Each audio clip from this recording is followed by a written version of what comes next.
నమస్తే, welcome to Bharati TV. నేను బాపయ్య. ఆంధ్రప్రదేశ్ మాజీ ముఖ్యమంత్రి వైఎస్ఆర్ కాంగ్రెస్ పార్టీ అధినేత వైఎస్ జగన్మోహన్ రెడ్డి చాలా సీరియస్ పొలిటీషియన్ అని చెప్పేసి ఆ పార్టీ కార్యకర్తలు కావచ్చు, నాయకులు కావచ్చు అంతా చెప్తూ ఉంటారు.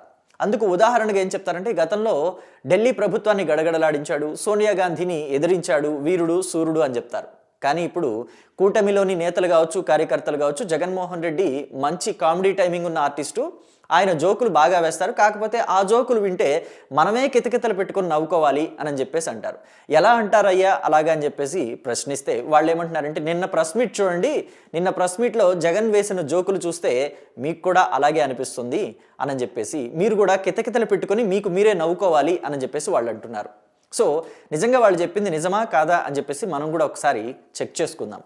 సో నిన్న జగన్మోహన్ రెడ్డి ప్రెస్ మీట్లో ఆయన చెప్పిన మాటలు ఒక్కసారి మనం చెక్ చేసుకుందాం. అవేంటంటే, చంద్రబాబు బెదిరింపులతో పారిశ్రామికవేత్తలు పారిపోతున్నారు అని చెప్పేసి ఆయన అన్నారు. పైగా ఏవేం పరిశ్రమలు పారిపోతున్నాయి అని చెప్పేసి ఆయన చెప్పారంటే, జిందాలు, రామ్కో, అరబిందో, దాల్మియా, మైహోమ్, భారతి, షిరిడి సాయి, యూబీ కంపెనీలు పారిపోతున్నాయట. సో ఇది అసలు నమ్మదగిన మాటగా ఉందా జగన్మోహన్ రెడ్డి చెప్పిన దాంట్లో లేదా అనేది ఒక్కసారి చూద్దాము. నాకైతే ఇది మంచి జోకే, కాకపోతే కుళ్ళు జోక్ కాబట్టి మనమే కితకితలు పెట్టుకుని నవ్వుకోలేమో అని అనిపిస్తుంది. సో ఫస్ట్ దాల్మియా కంపెనీని అలాగే రామ్కోకు సంబంధించిన కంపెనీ వివరాలు చూద్దాం. ఇవి నిజంగానే ఆంధ్రప్రదేశ్ నుంచి పారిపోతున్నాయా? పారిపోయే అవసరం ఆ కంపెనీలకు ఉందా? నిజంగా అసలు కూటమి సర్కారు వాటిని వేధించగలుగుతుందా అనేది ఒక్కసారి వివరాల్లోకి వెళదాం. సో ఫస్ట్ దాల్మియా కంపెనీని చూసుకుందాము, అలాగే రామ్కో కంపెనీని కూడా చూద్దాం. ఇవి రెండు కూడా జగన్మోహన్ రెడ్డికి సంబంధించిన బినామీ కంపెనీలు అని చెప్పి చాలా తక్కువ మందికి మాత్రమే తెలుసు. ఎవరెవరికి తెలుసు అని అంటే, రాజకీయాల మీద బాగా పట్టున్న వాళ్ళకి, అలాగే Jaganmohan Reddy CBI charge sheets follow అయ్యే వాళ్ళకి మాత్రం ఇవి జగన్మోహన్ రెడ్డి బినామీ కంపెనీలు అని అందరికీ తెలుసు, వాళ్ళందరికీ తెలుసు. అయితే తెలియని వాళ్ళు ఏమనుకుంటారంటే, నిజంగానే జగన్మోహన్ రెడ్డి చెప్పినట్టుగా ఈ దాల్మియా కంపెనీని అలాగే రామ్కో కంపెనీని, ఈ రెండింటినీ కూడా కూటమి సర్కారు వేధిస్తుంది. అంటే వేధింపులు అంటే ఎందుకు చేస్తుంది చెప్పండి? జనరల్గా గవర్నమెంట్ ఎప్పుడైనా వేధింపులకు పాల్పడింది అని అంటే ఆ కంపెనీల దగ్గర నుంచి కమిషన్స్ తీసుకుంటానికి వేధించుతుంది. అంటే కొత్తగా ఏపీలో కంపెనీలు పెట్టుబడులు పెడతామని వచ్చాయనుకోండి. సో మీరు ఎంత మొత్తంలో పెట్టుబడి పెడుతున్నారు? ఒక 500 కోట్ల, 600 కోట్ల, 700 కోట్ల, దాంట్లో ఒక 10% మాకు ఇవ్వండి అంటే 50 కోట్లు, 60 కోట్లు, 70 కోట్లు మాకు ఇవ్వండి అని చెప్పేసి అడుగుతాయి. అది వేధించటం అంటే. సో ఇవ్వలేదనుకోండి, పర్మిషన్స్ ఇవ్వటానికి, క్లియరెన్స్ ఇవ్వటానికి ఇబ్బంది పెడతాయి. సో అలా ఇబ్బంది పెట్టే అవకాశం ఈ దాల్మియా కంపెనీకి కానీ లేకపోతే రామ్కో కంపెనీకి కానీ ఎక్కడుందని అనుకుంటున్నారు? ఎక్కడా లేదు. ఆల్రెడీ ఎస్టాబ్లిష్డ్ కంపెనీస్ ఇవి. ఇంకా వీటిని వేధించడానికి ఎక్కడ అవకాశం ఉంటుంది? వీళ్ళు ఏమైనా పర్మిషన్స్ తీసుకోవాలా గవర్నమెంట్ నుంచి కంపెనీని స్టార్ట్ చేయడానికి? లేదు కదా. ఇంకా ఎలా వేధిస్తుంది? సో అసలు అది ఎంత పెద్ద జోక్ అనేది నాకే అర్థం కాలేదు. మీకేమైనా అర్థమైతే కమెంట్ బాక్స్లో చెప్పండి. సో ఇక ఈ రెండు కంపెనీల్ని వేధిస్తుంది అని చెప్పేసి జగన్మోహన్ రెడ్డి చెప్పారు. అవి రెండు కూడా జగన్మోహన్ రెడ్డికి సంబంధించిన కంపెనీలు. జగన్మోహన్ రెడ్డికి సంబంధించిన కంపెనీలు వేధించే అంత తెగువ కూటమి సర్కారు దగ్గర ఉందా? ఉంటే కూటమి సర్కారు ఇలా ఉంటుందా? చంద్రబాబు ఇలా ఉంటారా? అప్పుడు ఒకసారి ముఖ్యమంత్రి అవుతారా? గ్యాపులుగా 2004లో ఓడిపోతే మళ్ళీ 2014లో సీఎం అవుతారా? జగన్మోహన్ రెడ్డిని, రాజశేఖర రెడ్డిని వేధించేంత తెగువ చంద్రబాబు దగ్గర ఉంటే మధ్యలో గ్యాప్ ఎందుకు వస్తుంది? ఎప్పుడో ఆయన 2004లో మళ్ళీ ముఖ్యమంత్రిగా పగ్గాలు చేపట్టేవాడు కదా గ్యాప్ లేకుండా. 2004లో ఎందుకు ఓడిపోతారు? సో ఇక చూసుకుంటే భారతీ కంపెనీని వేధిస్తున్నారు, భారతీ కంపెనీని తరిమేస్తున్నారు అని చెప్పేసి జగన్మోహన్ రెడ్డి చెప్పడం ఇంకా పెద్ద జోక్. అది ఇది మిలీనియంకే పెద్ద జోకు. పైగా ఈ కంపెనీ ఆంధ్రాని వదిలి వెళ్ళిపోయిందట. ఎక్కడికి వెళ్ళిపోయింది, ఏ స్టేట్కి వెళ్ళిపోయిందని మాత్రం చెప్పలేదు. ఆంధ్రాని వదిలి వెళ్ళిపోయింది అని చెప్పేసి స్టేట్మెంట్ ఇచ్చారు. అసలు భారతీ కంపెనీని ఎలా వేధించగలుగుతారు? కాకపోతే ఈ మధ్య భారతీ కంపెనీకి ఒక నోటీస్ అయితే వెళ్ళింది. వాళ్ళు గనులు ఉంటాయి కదా, సున్నపురాయి గనుల్ని లీజుకు తీసుకున్న వాటిని అక్రమంగా లీజుకు తీసుకున్నారు, దానికి సంబంధించి వివరణ ఇవ్వండి అని నోటీసులు ఇచ్చారు. అంటే మీరు గనుల్ని అధికారంలో ఉన్నారు కదా అని చెప్పేసి ఇష్టానుసారంగా లీజులకు తీసుకుంటే సరిపోతుందా? కుదరదు కదా. కాబట్టి మీరు ఎలా తీసుకున్నారు అలాగా, దానికి వివరణ ఇవ్వండి అని నోటీసులు ఇస్తే కూడా వేధించటమా? మిగతా కంపెనీలకేమో రూల్స్ ప్రకారమా, మీకేమో రూల్స్కి విరుద్ధంగానా? అంటే మీరు అధికారంలో ఉన్నారు కాబట్టి ఇష్టానుసారంగా గనుల్ని తీసుకొని తవ్వేసుకొని తోడేసుకొని మొత్తం అంతా కూడా సొమ్ము చేసుకుంటారా?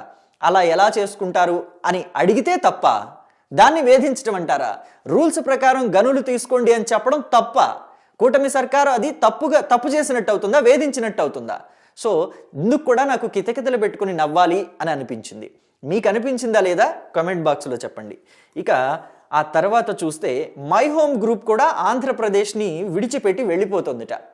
నిజమేనా? అసలు మై హోమ్ గ్రూప్ ఎందుకు వెళ్ళిపోతుంది? మై హోమ్ గ్రూప్ ఎవరిది? రామేశ్వరరావుది. రామేశ్వరరావు అంటే ఎవరు? జగన్కి అత్యంత సన్నిహితుడు, కేసీఆర్కి అత్యంత సన్నిహితుడు. ఆ కంపెనీ ఆంధ్రప్రదేశ్ని వదిలిపెట్టి వెళ్ళిపోయింది అని అంటే నమ్మేవాళ్ళు ఎవరైనా ఉంటారా? అసలు నమ్మశక్యమైన మాటేనా ఇది? కుళ్ళుజోకు కాదా? మనం కితకితలు పెట్టుకుని నవ్వాల్సిన అవసరం లేదని అంటారా? మీరు చెప్పండి. ఇక ఆ తర్వాత షిరిడి సాయి ఎలక్ట్రికల్స్, ఈయనే ఓనర్ కూడా నర్రెడ్డి అని చెప్పేసి అంటారు. ఆయన ఇంటి పేరు నర్రెడ్డి, సో ఆ పేరుతోటి ఆయన ఫేమస్. సో ఈయన సొంత company Shirdi Sai electricals. So ఈయన కంపెనీ అంటే ఆయన ఎవరికి దగ్గర బంధువు? జగన్మోహన్ రెడ్డికి. సో జగన్మోహన్ రెడ్డికి దగ్గర బంధువు. వైఎస్ఆర్ కాంగ్రెస్ పార్టీ హయాంలో కొన్ని అవకతవకలు కూడా జరిగాయి. అయినా ఇప్పటికీ కూటమి సర్కారు ఎక్కడ అంటే పరిశ్రమ అవకతవకలకు పాల్పడితే దానికి సంబంధించి యాక్షన్ తీసుకోవాలి అని అనుకుంటారే కానీ ప్రభుత్వంలో ఉన్న వాళ్ళు ఎవరైనా సరే వాళ్ళని తరిమేద్దాం, వాళ్ళని అసలు ఆంధ్రప్రదేశ్లో లేకుండా చేద్దామని చెప్పేసి ఎక్కడా భావించరే. ఇప్పటికీ కూడా షిరిడి సాయి ఎలక్ట్రికల్స్ నుంచి కొన్ని ట్రాన్స్ఫార్మర్స్ సప్లై అనేది ఆంధ్రప్రదేశ్ ప్రభుత్వానికి జరుగుతోంది. అది ఎక్కడా కూడా వర్క్ ఆగలేదు. కానీ కేసులు ఎక్కడా కూడా వదిలిపెట్టే అవకాశం కూడా లేదు. వాళ్ళు ఏమైనా తప్పు చేస్తే దానికి సంబంధించి చట్టపరంగానే యాక్షన్ తీసుకుంటారే తప్ప వాళ్ళని తరిమేసి అసలు మీరు ఆంధ్రప్రదేశ్లో ఉండటానికి వెళ్ళలేదు, మీకేం పని ఇక్కడ అని చెప్పేసి ఎవరు తరిమి వేయరు. అలా తరిమి వేస్తే అది ప్రభుత్వమే అవ్వదు. సో కాబట్టి జగన్మోహన్ రెడ్డి షిరిడి సాయి ఎలక్ట్రికల్స్లో విషయంలో కూడా కితకితలు పెట్టుకోవాల్సిన జోక్ వేశారని నాకు అనిపించింది. ఇక అతి పెద్ద జోకు ఇది కూడా మిలీనియం జోకే, భారతీయ సిమెంట్స్ లాంటిదే మిలీనియం జోక్ అన్నమాట. అరబిందో, ఈ అరబిందో కంపెనీని కూడా ఆంధ్రప్రదేశ్ ప్రభుత్వం కూటమి సర్కారు వేధించి తరిమేసిందిట. ఈ కంపెనీ కూడా ఆంధ్రప్రదేశ్ విడిచిపెట్టి వెళ్ళిపోయిందిట. జగన్మోహన్ రెడ్డి చెప్పిన మాట ఇది. సో ఇది కూడా నాకు తెలిసి ఈ మిలీనియంకే పెద్ద జోక్ అని చెప్పేసి చెప్పాలి. ఎందుకని అంటే ఈ కంపెనీ ఎవరిది, అంటే ఎవరి దగ్గర బంధువులది అని అంటే విజయసాయి రెడ్డికి చాలా దగ్గర బంధువులది ఈ అరబిందో కంపెనీ. ఈ అరబిందో కంపెనీ గతంలో ఏం చేసింది అనే వివరాలు కూడా చూడాలి కదా. సో అరబిందో కంపెనీ మీద ఎందుకు యాక్షన్ తీసుకోవాలనుకుంటున్నారు అనేది కూడా మనం తెలుసుకోవాలి కదా. ఎందుకని అంటే జిఎంఆర్ దగ్గర నుంచి 2021లోనో 2020లోనో 50% షేర్స్ స్టేక్స్ తీసుకుంది బలవంతంగా. ఈ అరబిందో కంపెనీ లాగేసుకుందని చెప్పాలి, తీసుకుందని చెప్పడం కన్నా లాగేసుకుంది అని చెప్పాలి. అరబిందో కంపెనీ ఇలాంటి పనులు చేసినా కానీ యాక్షన్ తీసుకోకూడదు అని చెప్తే అది ఎలా ఉంటుంది? చట్టానికి వ్యతిరేకంగా ఏం పనులు చేసినా సరే, మా వాళ్ళు ఎవరు ఏం చేసినా సరే మీరు కిమ్మనకుండా నోరు మూసుకొని ఉండండి అని అంటమా జగన్మోహన్ రెడ్డి చెప్పే పని? జగన్మోహన్ రెడ్డి చెప్పే మాట అదా? జగన్మోహన్ రెడ్డి మాటల్లో అర్థం అదా, ఉద్దేశం అదా? అలా చేస్తూ పోతే ఇవాళ వైఎస్ఆర్ కాంగ్రెస్ పార్టీ చేసిన వాటికి యాక్షన్ తీసుకోవద్దంటే రేపు కూటమి సర్కారులో వాళ్ళు కూడా, ఇవాళ కూటమి సర్కారు అధికారంలో ఉంది, వీళ్ళు కూడా ఏమన్నా అవినీతి చేస్తే రేపు యాక్షన్ తీసుకోవద్దా? రేపు ఇంకో ప్రభుత్వం వస్తుంది, ఆ తర్వాత ఇంకో ప్రభుత్వం వస్తుంది, వచ్చిన వాళ్ళల్లా ఇలా అవినీతి చేసుకుంటా పోతే ప్రజలు ఏమైపోవాలి? సో ఇది మిలీనియంకే జోక్ కాదా?